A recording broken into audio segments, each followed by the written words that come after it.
What would you do if the world gave up on you, if your body was failing and your soul grew tired, but your family still looked to you with hope in their eyes?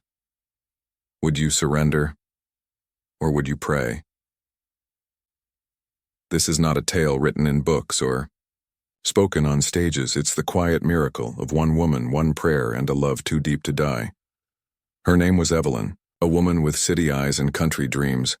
She once lived in the tall glass towers of Chicago, where ambition roared and money ruled like kings. But life doesn't always pay in dollars. Sometimes it charges in heartbreak. Her father had passed. Her mother was too weak to walk. Her younger siblings still too small to stand alone. And Evelyn, she was the last thread holding it all together. So she left the city, traded high heels for bare feet, office chairs for wooden stools, to return to her family's old village home in Iowa, a place time nearly forgot. In that small town, Evelyn became what she had to be: a caregiver, a farmer, a masseuse. Her hands, once meant for paperwork and keyboards, now healed tired backs and aching joints. Neighbors whispered of her touch, gentle as rain, strong as love. She gave and gave. And yet, she began to fade. Exhaustion turned to pain. Pain turned to weakness. And one cold morning, the doctor said what no one is ready to hear. "You have 6 months left, Evelyn." The words fell like snow in summer, quiet, cruel, uninvited. Her world blurred, but she didn't cry. Because how could she? There were mouths to feed, beds to warm, hearts still depending on her own. But that night, when no one could see, she knelt beside the oil lamp, and she prayed. "Jesus, if you can hear me, please, don't let me leave them yet. I have nothing left but you." And night after night she prayed, not for wealth, not for miracles, just for time. Her voice became her offering, her tears, the silent hymns of her soul.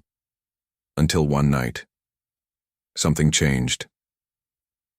In the stillness of 3 a.m., a breeze moved through the window, though the night was still. A warmth rose in her chest, and she heard it, not with her ears, but her soul. "I have heard you, my child." And when she woke, there was no pain, no sickness, only strength. Outside her door sat a sealed envelope. Inside, enough money to free her family from debt, and a note, unsigned, but unmistakable. "Your faith has made you whole." Evelyn lived. And not just lived, she bloomed. She opened a small therapy center for the elderly, gave free massages to those in pain, fed the hungry, prayed with the broken. Because once you've touched heaven, you never forget the feel of grace. Her story isn't written in headlines, but it is etched in eternity. Evelyn is still alive today, not just in body, but in faith. And her prayer still echoes in every village, every soul who dares to believe when there's nothing left to believe in. If this story lit even a small candle in your heart, let it shine brighter.